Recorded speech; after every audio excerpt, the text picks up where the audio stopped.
तब आंतरिक संबंध स्थापित हो जाता है। जो हमारा जीवत्व अभिमान है, देहाभिमान है, विद्या का, रूप का, कुल का, धन का, जाति का, देह का, नाना प्रकार का जो अभिमान है, वो जब गुरु के चरणों में समर्पित हो जाता है तो आंतरिक संबंध गुरु से हो जाता है। और आंतरिक संबंध होने का मतलब जो गुरु के हृदय में चल रहा है वही शिष्य के हृदय में चलने लगे। एक हरिव्यास देवाचार्य नाम के महापुरुष हुए हैं निम्बार्क संप्रदाय में। वो श्री भट्ट देवाचार्य जी उनके गुरु हैं। तो अपने गुरुदेव के पास आए और कहा, शरणागत हुए और कहा मैं दीक्षा लेना चाहता हूँ।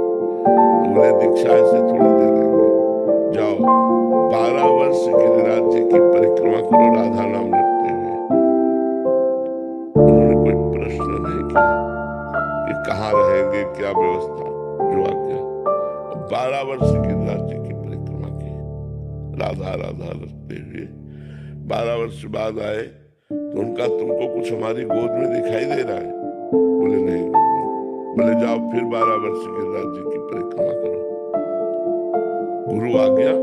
12 वर्ष फिर लौट के जब आए 24 वर्ष बाद, तो उनका गुरुदेव, आपकी गोद में प्रिया प्रीतम दिखाई दे रहे हैं, प्रिया जी बैठी है आपकी गोद में, प्रीतम।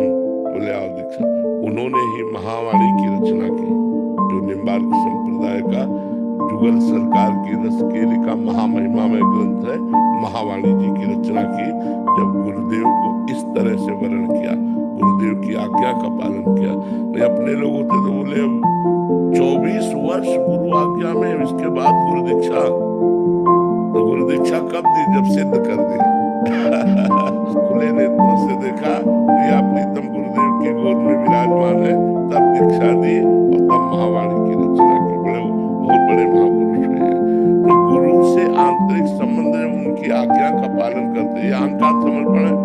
गुरु ने आज्ञा की, बस बिना कोई प्रश्न किए गुरु की आज्ञा में लग गए। 24 वर्ष तक गिरिराज जी की परिक्रमा और राधा नाम का जब, उससे सारे पाप नष्ट हो गए और दिव्य दृष्टि प्राप्त हो गई, गोद में प्रिया प्रीतम के दर्शन हो गए। तो ये है, जब हम गुरु को अपना अहंकार समर्पित कर देते हैं तो हमारा गुरु से आंतरिक संबंध हो जाता है। और जब गुरु से आंतरिक संबंध होता है तो गुरु के स्वरूप का दर्शन होता है। गुरु कृपा करके अपने स्वरूप का दर्शन कराते हैं। मुख्य तो कृपा होती, पर साधन उनकी आज्ञा का पालन करने से वो प्रसन्न हो जाते हैं कि हमारी आज्ञा का पालन किया। लखन